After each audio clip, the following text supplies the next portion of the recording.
Give me your picks, give me your insights. I want the bets from Betting Weekly. Because we win, that is our motto. Sometimes we win, sometimes we don't win. Don't give us the bird, don't give us your stink eye. We try our best and we're successful. Come watch our show, Bet River sponsors. It's time to start, enjoy the show.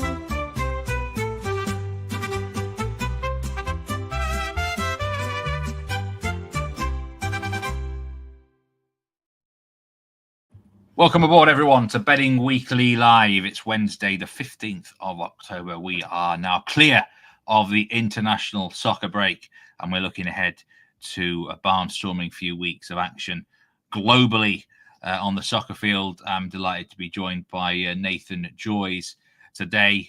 Nathan, I know you've moved house recently. How's it been going there? It's a few technical issues today. So if he's not sounding quite as good as normal, then we do apologise. But how's it going, Nate? Yeah, it was a stressful move. And as you can see, the mic decided to not work on me 2 minutes before going live. But we are here on mobile. Hopefully everyone can still hear me. Plenty of tips, plenty of selections. And midweek Brazilian football, I'm absolutely buzzing. I think it's some really good games to talk about. Yeah, Stephen Hall says, I wonder what they're going to talk about today. It's a day off for him. It's kind of a day off for me because I don't have to do any work here at all apart from present. Nathan is the South American expert.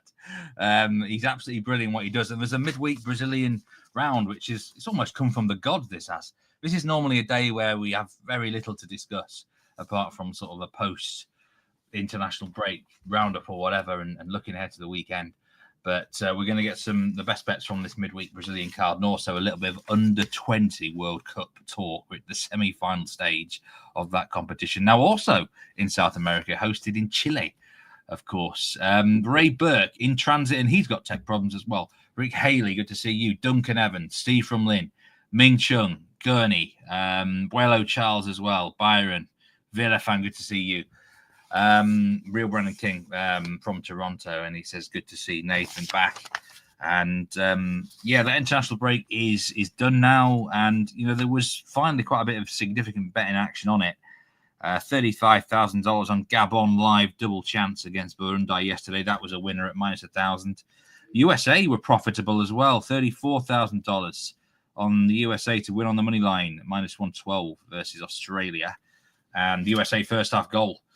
-143, a $20,000 bet. $17 was placed on Japan money live to beat Brazil.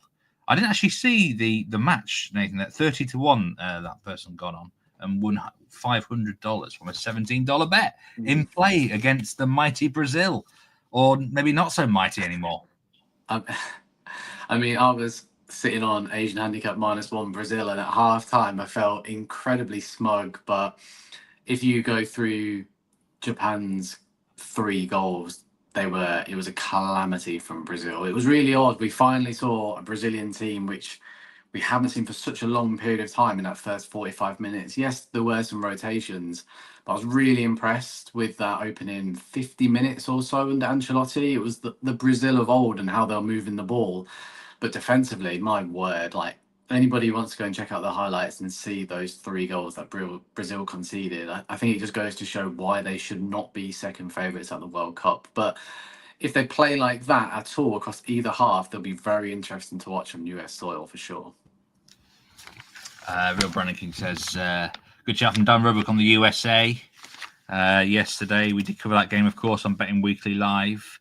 And just a really big notable bet I must talk about before we move into today's card. It was in the baseball again. Nearly $500,000 staked on the Brewers money line at +102 against the Dodgers, and sadly that was a loser. Dodgers winning at 5-1. So there's been a lot of massive bets on the baseball recently, Nathan. It's that time of year. A lot of action on that sport. But sadly, this time, there was a lot of winners the last time I did the update on Monday. But a big bet there going down. and several other bets on the Brewers as well. They were popular bet at plus money, but the Dodgers defeated them 5-1. Okay, yes, Brasileiro Serie A matches. Now you can watch these live on the Bet Rivers app or the Bet Rivers website. Actually, a whole midweek card, and I mean, where has this come from, Nathan? Do they do this every year? It's like I say, it's come from the gods almost for those who want something to bet on. It's proper league as well. We're about 27 matches into the season. A couple of teams with games in hand. We start things off with a couple of early kickoffs. Palmeiras, Bragantino, Botafogo, Flamengo as well. I mean, in that top match, you've actually got a player prop, haven't you, that you like? Talk us through that match and where's the betting angle there? Yeah, really busy schedule for Palmeiras, Botafogo, Flamengo in particular. So expecting a few tired legs. Palmeiras have played, I think it's going to be 3 games in around about a week or less, but they're playing catch-up from the Club World Cup. And I was worried about them in their last game, which was only a few days ago. They played Juventude, who are, I spoke about on the podcast before, the show, sorry, that they've been pretty terrible on their travels, but half of Palmeiras' team were on international duty, or there was a couple of suspensions, but they still ran out 4-1 winners with a heavily rotated side. So do not underestimate Palmeiras, who are absolutely gunning for this title. Where there are going to be noticeable changes, I think the one player we have to focus on is former Barcelona player Vitoria, who sat out of that Juventude game because he was suspended. But my word, he is scoring for fun at the moment. He's really found his feet, and he's around the evens mark, which may sound a little bit short or a cop out, but like he's just been in fine form of late. I think he scored here 3 in his last 4 previously. I think it's around about 10 now in his past 8 games or so, like if I'm not mistaken. Like he's just a quality player, and don't let that move to Barcelona put you off. Like this is a real superstar of a striker who's found his mojo back at Palmeiras, and Bragantino have lost 7 out of the last 8 away games. They are terrible on their travels. Palmeiras should have plenty of fun against them here. I saw somebody in the chat put Palmeiras in under 3.5. Like I just don't know, because even with these heavy rotations, Palmeiras hammered Juventude, and I think there's just a lot to like because they've got such a good academy. Their bench was full of teenagers against Juventude, but they all wanted to come on. They all wanted to score, and there was 5 goals in that game. So this is another game that could potentially get out of hand, but I'd be really shocked if Vitoria isn't on the score sheet. So evens is a really good price. But I will throw a massive curveball out there on the spot, because Bruno Fuchs, who's a centre-back, has actually moved into a holding midfield role. And he scored his first goal of the season against Juventude. It was a header, and it was about 6 yards out. It was the furthest man forward. Now, he's on loan from Atletico Mineiro, and he's trying to win a contract with Palmeiras. So, you know what? Bragantino may concede 2 or 3 goals here. Bruno Fuchs, it's not his job to score goals, and it may not, but he was so impressive in that last game against Juventude, wanting to get forward, wanting to support the attack. And I think he could be, off the top of my head, I think he's an absolutely massive price to score. He's been priced as a centre-back, but he's going to be playing as a number 6. So maybe watch out for that as a wild swing at this, but a sensible play is Vitoria to score.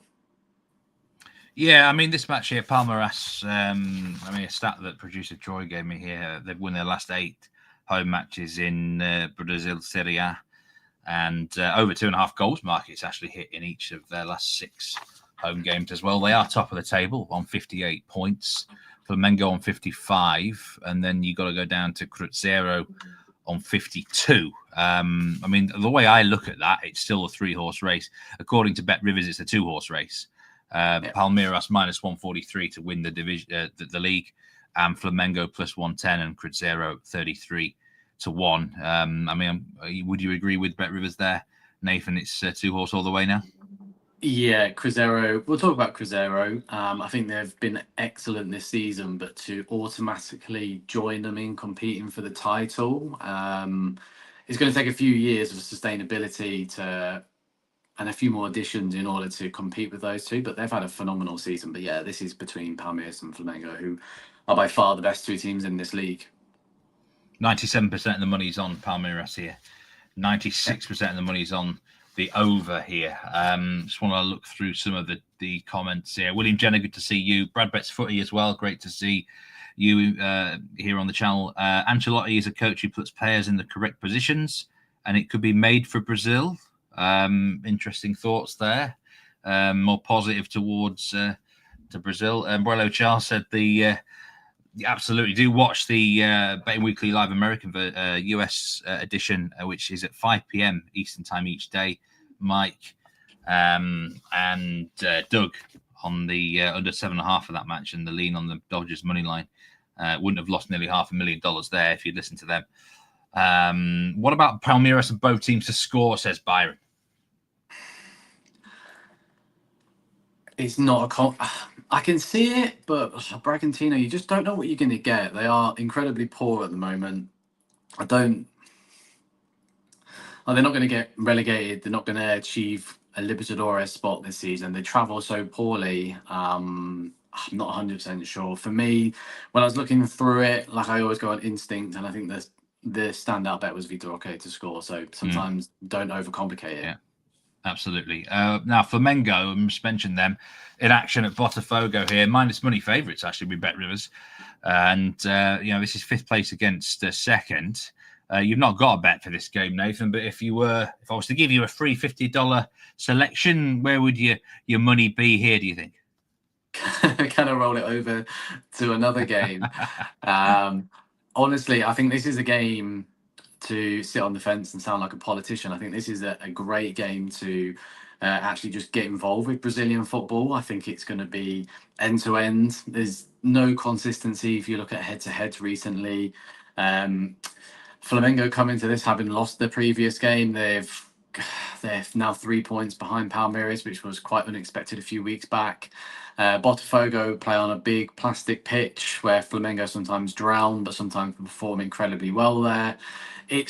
I honestly don't know how to call this game. I think it's too tight. Like I've looked at a few angles, but I don't know. I think I'd let that $50 bet expire, which I know sounds absolutely ridiculous, but I can't see anything that I like in this game, and I know it's such a good game to watch. But there's flaws for Flamengo on the road at the moment, just because of how poor they were against Bahia.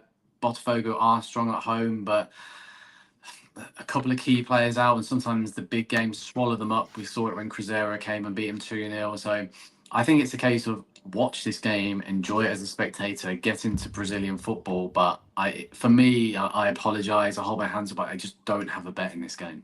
And absolutely no need to apologise. Sometimes it's quite clear. I can get the gist from you there. You've got just nothing from a betting perspective. Not even interested in placing a free bet on the game, which says it all. Let's move back to the card here.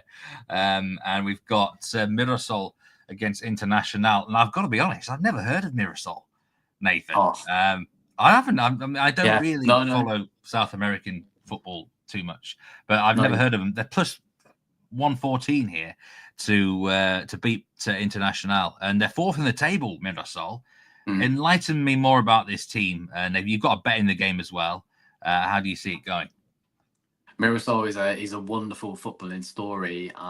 Around 6 years ago, they were playing in the 6th tier, which is classed as like National League, and they've just been promoted after promotion. Expected to finish bottom of the league this year on pretty much next to no points, and they're fighting for a Libertadores spot, and they deserve to be here. It's a wonderful story. I'm currently writing about it at the moment, so keep an eye on my page for the backstory. But Mirassol, as rightly pointed out by Dan in the comments, they're unbeaten at home. They've been absolutely excellent. Internacional were expected to compete with Flamengo and Palmeiras this season to win the title. They're in 15th spot and actually in a relegation scrap. They're maybe comfortable at the moment, but 1 or 2 losses and they could be dragged back into this. But I think what's really important to look at this game, Mirassol had a few games where they slumped off late but bounced back with a really good win against Fluminense last time out, 2-1 win at home. Now, they don't keep clean sheets all that often. They've only kept 3 at home, but they're unbeaten. So it just goes to show how deadly they can be in attack. Internacional have plenty of players out for this one. So for me, Mirassol are an extremely attractive bet. I don't think the market's picked up on quite how many players Inter have out. Inter have a couple of Colombians, in particular Rafael Borre, who have been away on international duty, who won't be back in time. Janino, the starting centre-back, he's suspended, or he's injured. Sorry, he's injured. There's too many to keep up. They've got 4 or 5 key players out. And the replacement is a 38-year-old who can just turns like a tank. So there's not much to like about Internacional. They've picked up under their new coach, which has potentially impacted the bet, the odds rather, because they haven't lost in 3 games, beating Botafogo, but that was at home, but then they drew against Juventude, which is not a good result. So the only negative with Mirassol is that their goalkeeper is suspended, and he's been a huge part of their success this season. I don't know too much about the reserve goalkeeper, but what they have in attack is very, very strong. And if people are interested in a goal scorer bet, Reynaldo, who's their left back, 35, 36, he scored 9. And now he's responsible from the penalty spot as well, but he doesn't play like a left back at home. He's very keen to play as a left winger at times. So that might be an option for people looking for a bigger price, but Mirassol, just considering the amount of players Internacional have out through suspensions or not travelling back in time, is really concerning, and they don't have enough in reserve either. So home win, please, Mirassol. Reynaldo, it feels like if you've got that name, you've got to play at left back, right? There's another one, isn't it? He plays for Sunderland now. And for a minute, I thought, hold on a minute, has he not moved on again, has he? But I remembered he's not quite as old as that. Mirassol, as you say there, they've got a fantastic record this season. In terms of Internacional, Dan Roebuck reckons that the expected points for Internacional would have them 4th in the table, but they're down as low as 15th. I mean, that's an incredible gulf in underachievement, which they might not be able to make up this season. They won't be able to make it up to that sort of level. But if they're down players as well, I mean, I'm guessing they're just... You can have seasons like this, can't you? Anyone in any league where they miss chances and concede low XG opportunities, and it just sounds like it's not really their year, and just staying up would be really the thing now. Yeah, I mean, look, I tipped them to win the Libertadores and finish in the top 3 and top 4 and top 5 and top 6 this season. So, I've had a bit of a mare, but I think it's really important to point out about Internacional is that they had 12 first-team players out for 6 weeks. And in Brazil, when they're playing across Libertadores, Copa do Brazil, and league games, all of a sudden you've got 8 or 9 losses to your name, but that could be in a 3 or 4 week period. Half the squad was missing, and then half of them, when they came back, decided to move on because Internacional weren't in a good place. Players can be very fickle in South America, especially Brazil. So it's been a nightmare season for them, but they've got a new manager. I rate him. I think he's okay. I think he'll do a good job there. But it's all about keeping their heads above water, but hopefully not this round of fixtures, and hopefully Mirassol get the win. 77% of the money is on Mirassol for this game. Again, the overs have been backed, 87% of the money on that.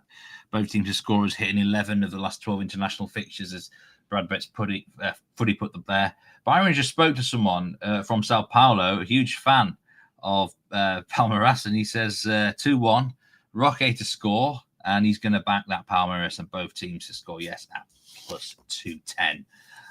Dan Roebuck is unsure now about Internacional after the team news that you gave out there, Nathan. Let's move on to the card here. Sport Recife here, rock bottom side. 2 wins out of 26 for them against Ceara at plus 133. I mean, you'll know more than me here, Nathan, but bad things happen when you bet on bad teams. And bad things usually happen when you bet on rock bottom sides at plus 133. I mean, I couldn't go near that based on what I've seen on the league table here, but they might be, every dog does have its day. Ceara, is that how you pronounce Ceara? Ceara. Plus 215 here. Mid-table side on things here. You're not going to get involved, but I mean, is that plus 133 legitimate on Sport Recife? It's a really difficult one. I think if you were to give me that a $50 free bet for this particular match, I would use it, and I would probably put it on a draw because Sport Recife have become draw specialists. I think they've drawn 4 out of their last 6 or 7 at home. They've started to pick up little points here and there, but they have key absences for this game, so I don't understand their price in this. Their price should be a little bit bigger, but Ceara aren't amazing on the roads.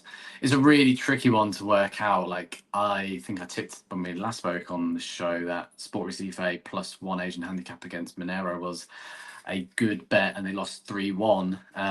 But they just didn't take their chances, and then they can be an absolute calamity at the back. So I don't know. I don't like anything in this, to be honest with you. I think it's a really difficult game, but I can see it petering out to a draw. Both teams have got a couple of players missing who normally start in their 11. So the reverse fixture was 1-0 as well, or 2-0, sorry, in the league, 1-0 in the cup. So I don't see goals in it. Probably a draw. Not quite a 0-0 shout.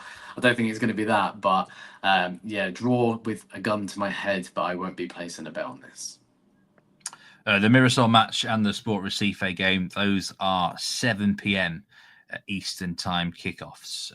We move now to 8:30 p.m. Eastern Time kickoff matches. We've got 4 of them on the card. We just get the graphic up here.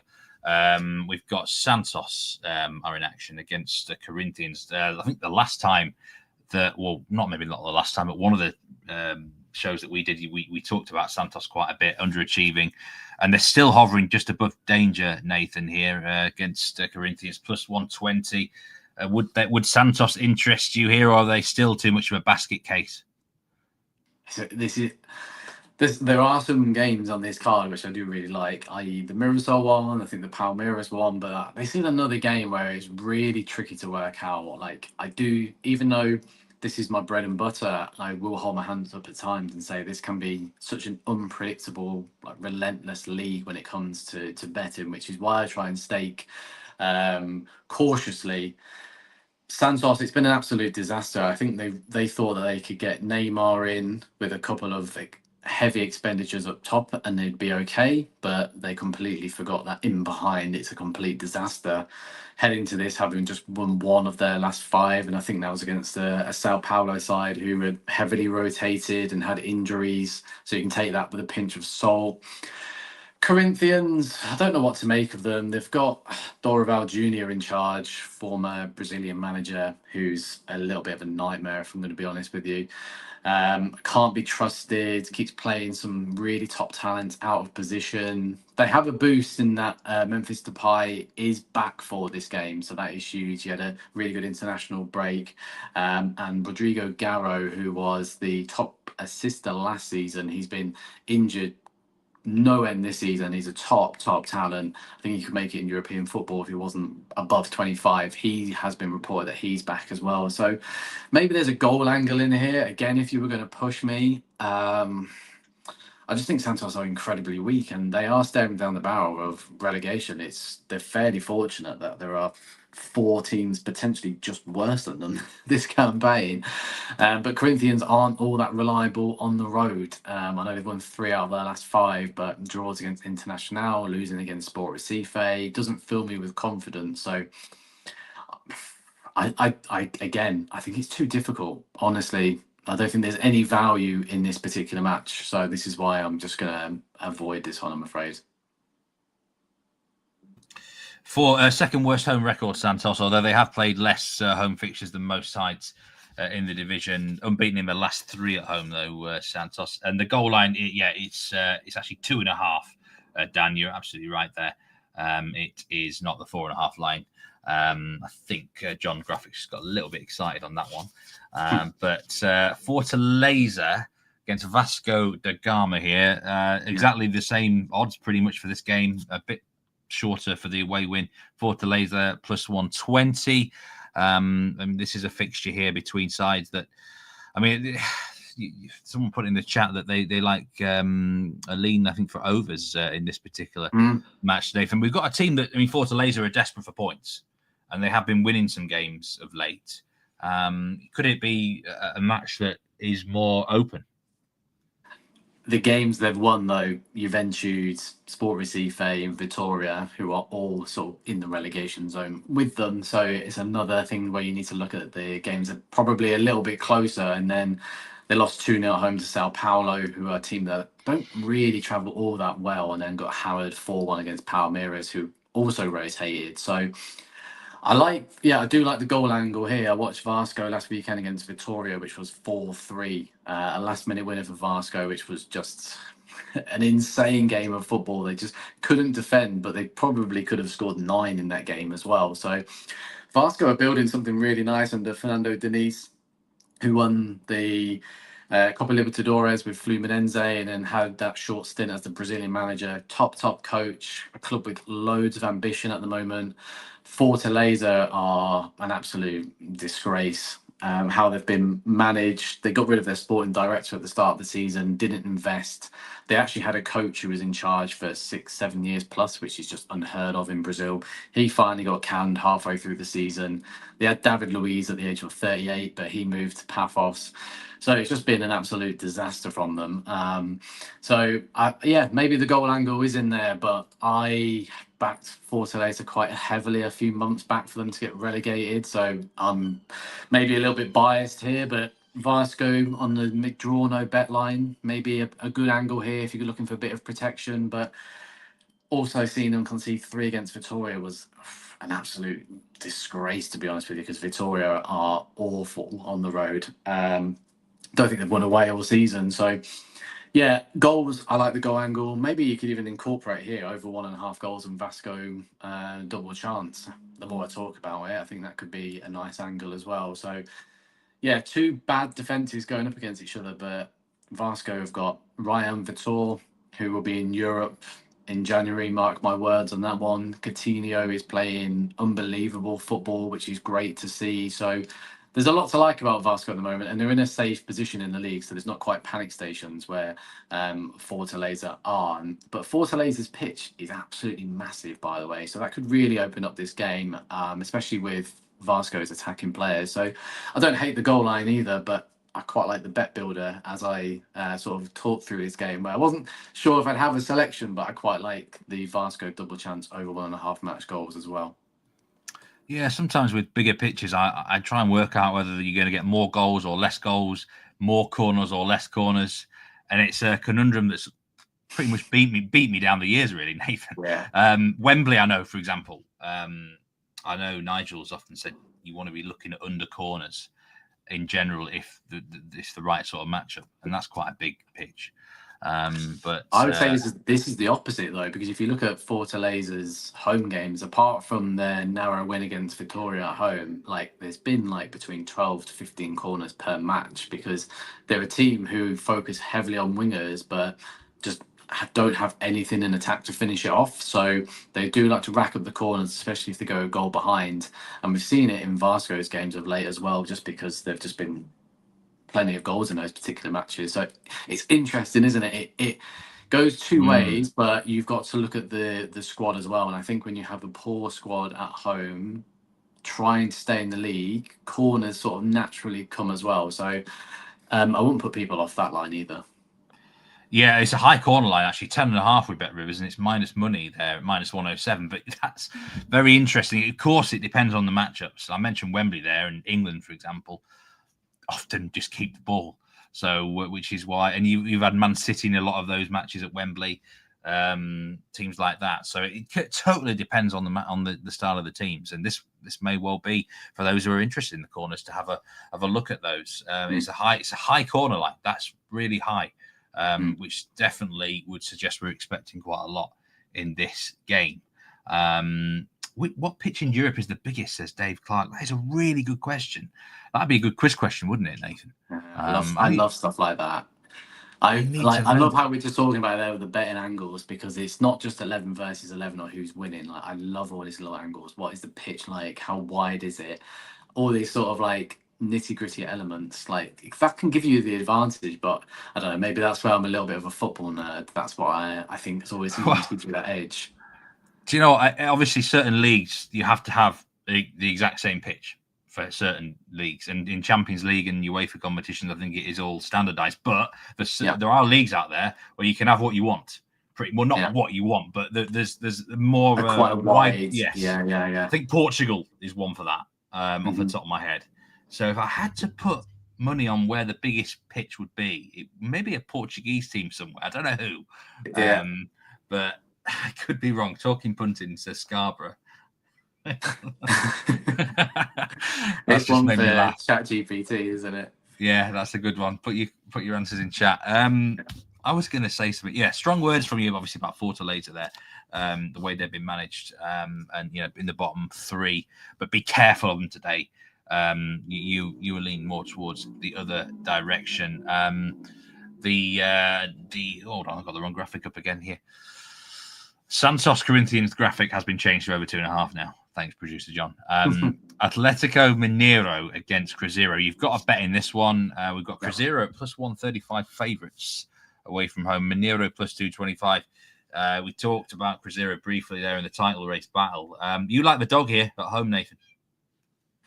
Yeah, it was a huge derby. This, I think Cruzeiro's prices continue to shorten, and it makes a lot of sense. I've been against Mineiro for quite some time now.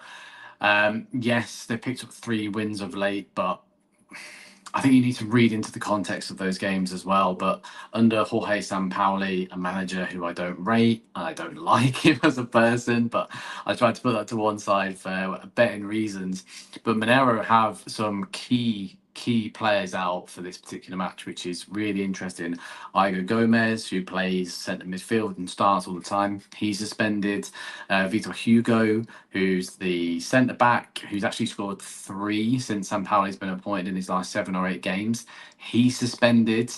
Ronnie will likely lead the line, who scored 1 in his last 23 matches. That came last time out against Sport Recife, but someone literally rolled it to him once Sport Recife had just put loads of people forward. So he scored a tap-in from 3 yards, and that's your striker in 23 games.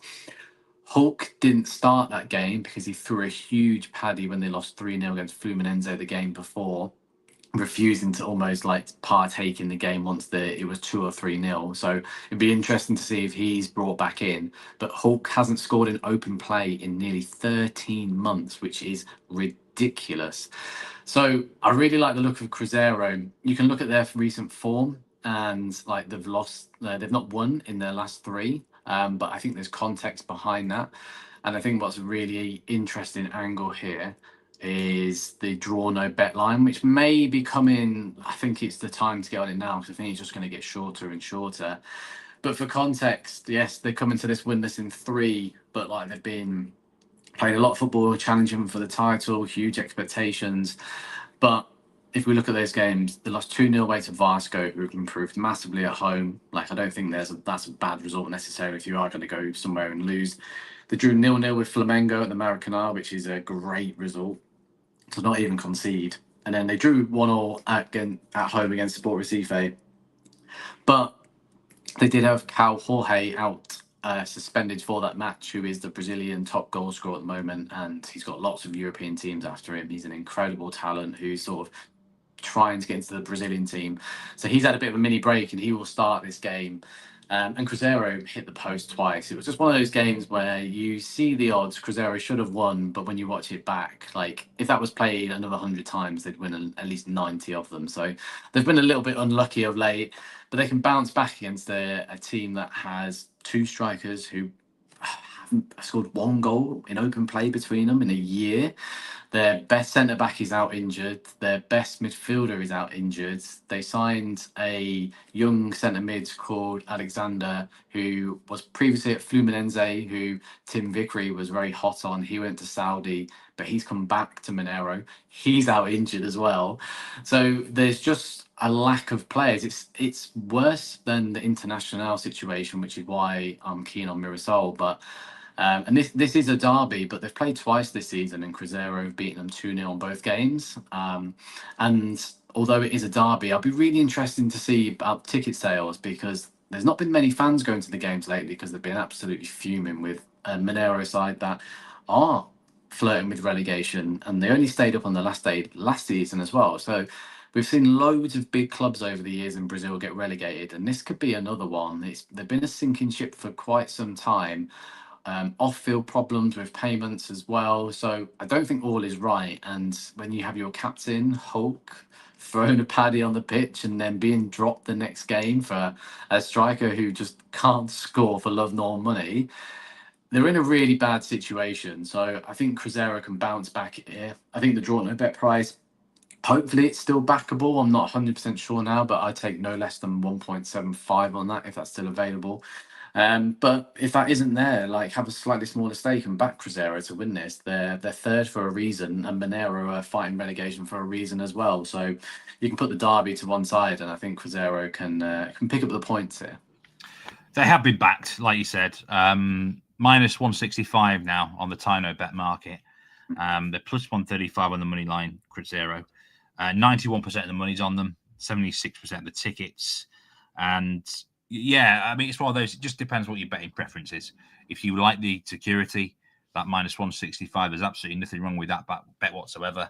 But you can get a juicier price on the money line, plus 135. Mineiro sound like a mess. A few teams sound like a real mess with injuries, proper wounded at the moment. It's the time of the season, I suppose, isn't it? When you're 3/4 of the way in, on the back of international breaks as well. Team news is going to be crucial for this card. Duncan Evans says, according to Google, the biggest pitch is Napoli, 120 times 74 yards. That is massive, because the standard size of a pitch, I do believe, is 105 times 68, I think.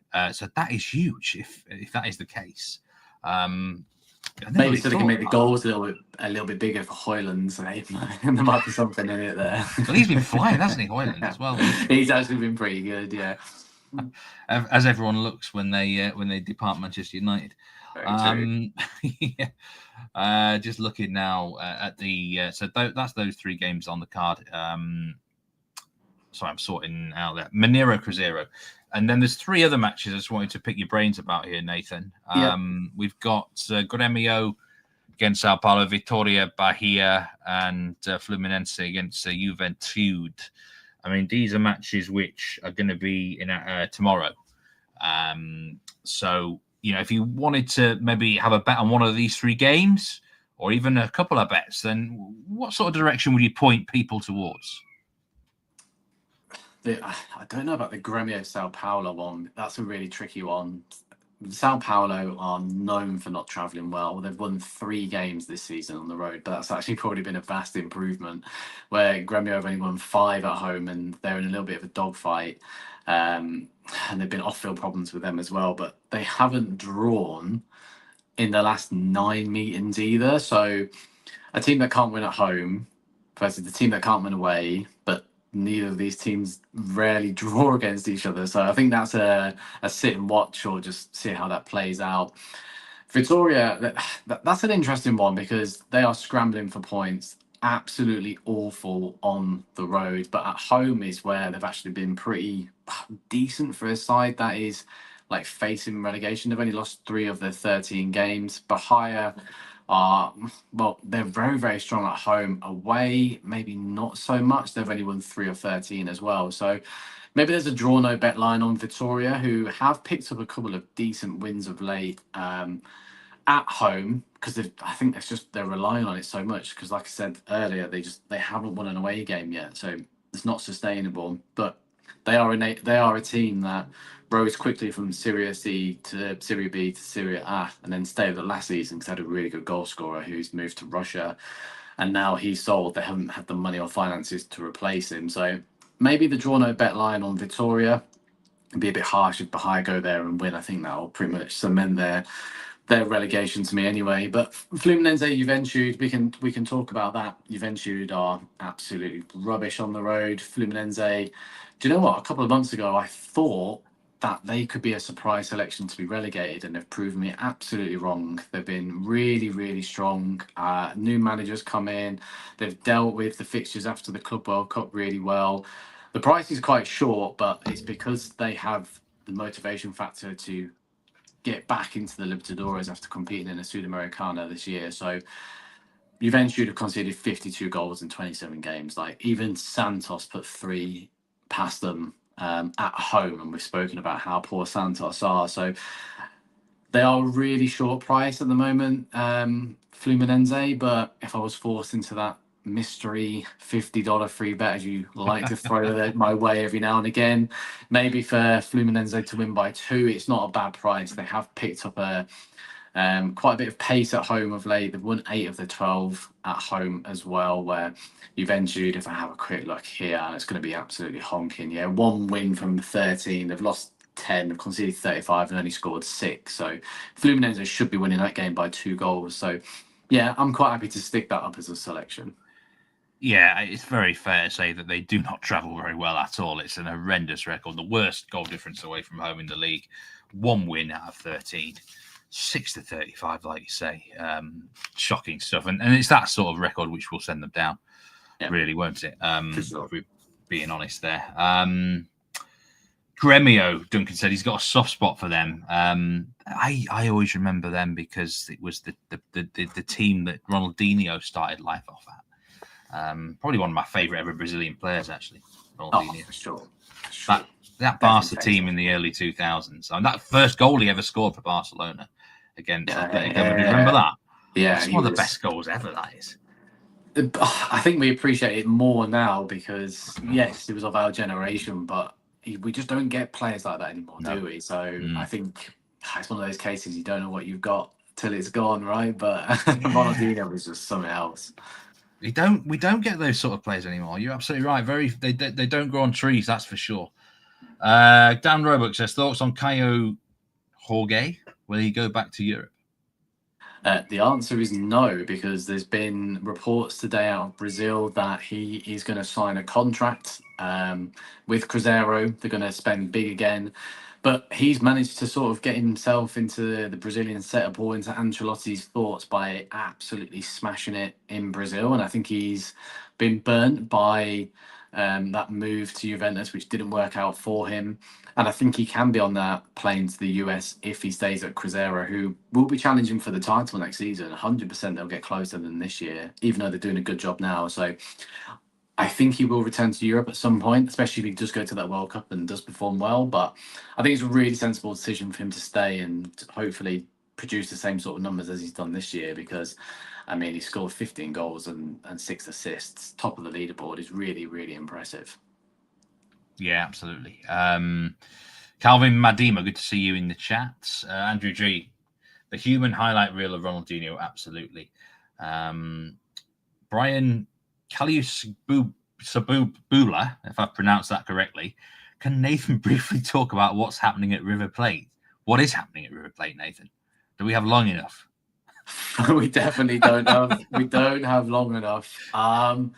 Their squad is awful. Their players just don't want to be there. There's a lot which are getting older now. If it wasn't for Gallardo, who went back after Di Michaelis got sacked, Di Michaelis won them the title, but then just had a little bit of a bad run, and then the fans got on their back, and Gallardo came back, the most successful manager in their history, but he hasn't really been able to get anything out of the players, which is really quite interesting. A bit of a sad story for River Plate. I think if it was anybody else, I think it's his legacy. We see that in football, right? People's legacy sometimes keeps them a job for longer. So yeah, they've lost, I think, 6 out of their last 7, and then shock that game which they won. I was on Racing. So that's always the way, isn't it, with betting at times? But yeah, a real car crash. And after losing Mastantuono to Real Madrid, like, he was 16, 17, but he was saving them in the big occasions. Like, they were relying on a 16, 17-year-old who is an unbelievable talent. But if you're relying on a 16, 17-year-old kid for a club the size of River Plate to get you points, there's alarm bells ringing there. So yeah, and they spent a good 25, 30 million, which may not sound a lot to a European audience, but that's a huge amount of cash in Argentina. And yeah, it's not going well for them. I mean, it's weird because they only lost something like 1 out of 20 games or something. I know they had a great run going into the Club World Cup, but yeah, recently just seeing now lost 6 out of 7. when you've got a lot of credit in the bank, though, there is more room for not complacency, but there's going to be less ruthlessness involved, isn't there, in that sort of aspect. We're going to conclude the show with the FIFA Under-20 World Cup. We're at the semi-final stage. I'm actually doing an article on this on the Norwegian side, who reached the quarterfinals, got knocked out by France. And France now are against Morocco today. We've got Argentina under-20s against Colombia under-20s as well. Now Morocco plus 175 against France here, plus 145. This is at under-20 level. And I mean, you like Morocco here, don't you, on the draw no bet handicap, Nathan? And when I saw the odds for this, I was suspicious, because typically you would expect the French team at whatever level to be the favourites clearly against Morocco, but they're not, which that tells me Morocco may well be a good thing in this instance. Tell us about it. Yeah, Morocco have been underestimated all tournament. I think maybe because France are expected to, or maybe alongside Argentina, to go and win this. But Morocco have been so good to watch, being able to score from, yes, a clean sheet has eluded them so far, which is a little bit of a concern, but they got out the quote-unquote group of death by beating Brazil, beating Spain. The only game they've lost was against Mexico in that final group stage game, where they just heavily rotated because they were already through. Beat a quite decent South Korean side in that first knockout stage, and then comfortably beat the US 3-1. Now, if we go through France's results, they narrowly beat South Africa in the first game. I was not impressed with them. It was 2-1. Then they got battered 3-0 by the US. And you think about what I just said, Morocco beat them 3-1. France lost 3-0. So they only got through the group stage because they faced New Caledonia in the next round, or the last stage of the groups. But if we go through their next games, they beat Japan 1-0 thanks to a 123rd minute penalty in extra time. Now, for 90 minutes, they didn't have a shot on target against Japan. Japan hit the crossbar, they hit the post, they battered France, but just didn't take their chances. And then, yes, they beat Norway 2-1, as you probably would have seen, but I think it's really important to, analyze. I can't remember the names of them now, and I've just completely lost it on my notes. But the striker in that particular match plays in Saudi, and his team have actually recalled him, so he's not going to be playing in this particular match. So all of a sudden, they've scored one goal in the knockout stage, which was a 123rd minute penalty. So across 220 minutes, they haven't scored in open play. They got battered against the US 3-0, where Morocco comfortably beat them 3-1. I don't really get Morocco's prize here, so I'd rather take that draw no bet chance, and just hopefully the bookmakers have underestimated them once again. Well, the win against Norway, this Norwegian under-20 side isn't that amazing. I mean, France were serious minus money favourites to win that game. It wasn't a big surprise, and they actually got out. Well, on the metrics, they were outplayed, which that's maybe slightly concerning. Although that brand side did have a player called Haaland in it, Marcus Haaland, who plays, I think, on the left wing or up front for them, and he doesn't even get in the brand team. He's a brand second team player. Yeah. So they weren't. I watched glimpses in a couple of games in Norway, and they just, whether it was the conditions, because obviously it's in Chile as well, but they just didn't adapt. But if we're talking about conditions, we spoke about the pitch earlier.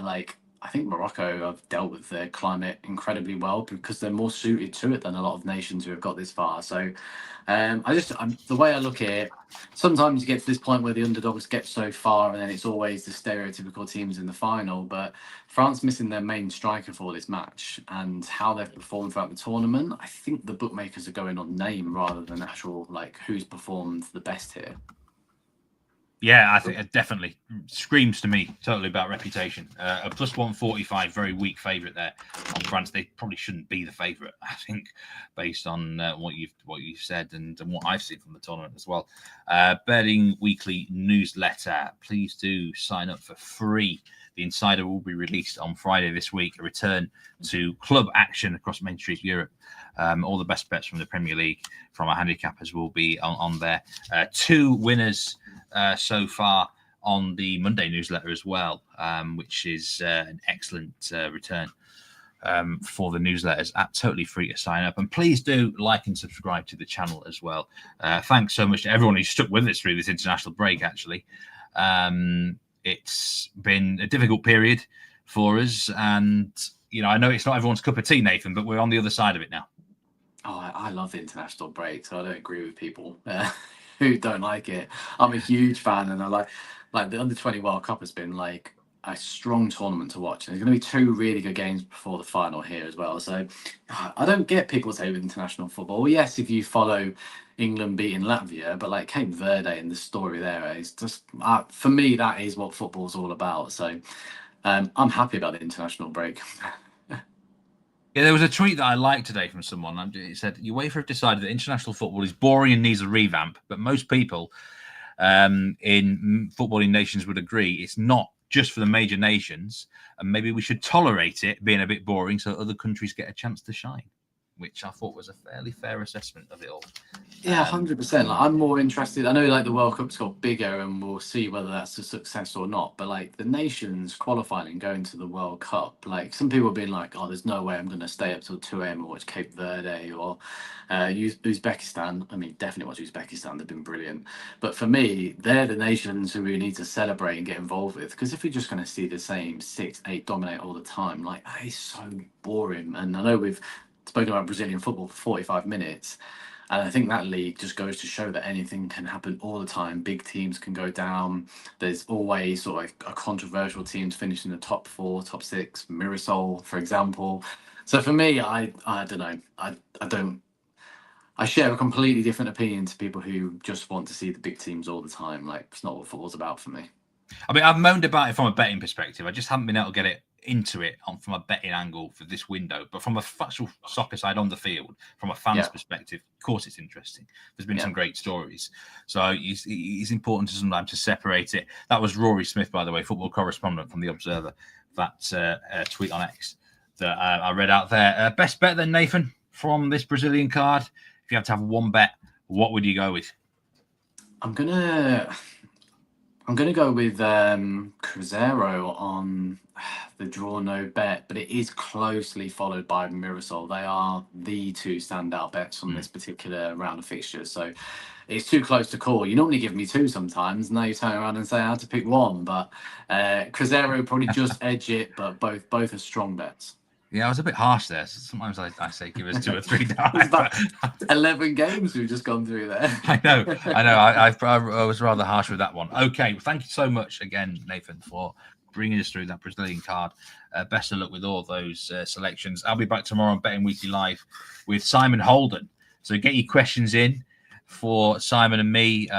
We're looking ahead towards the weekend of action. We've got a match in England League One as well, I do believe, which we'll be dissecting fully.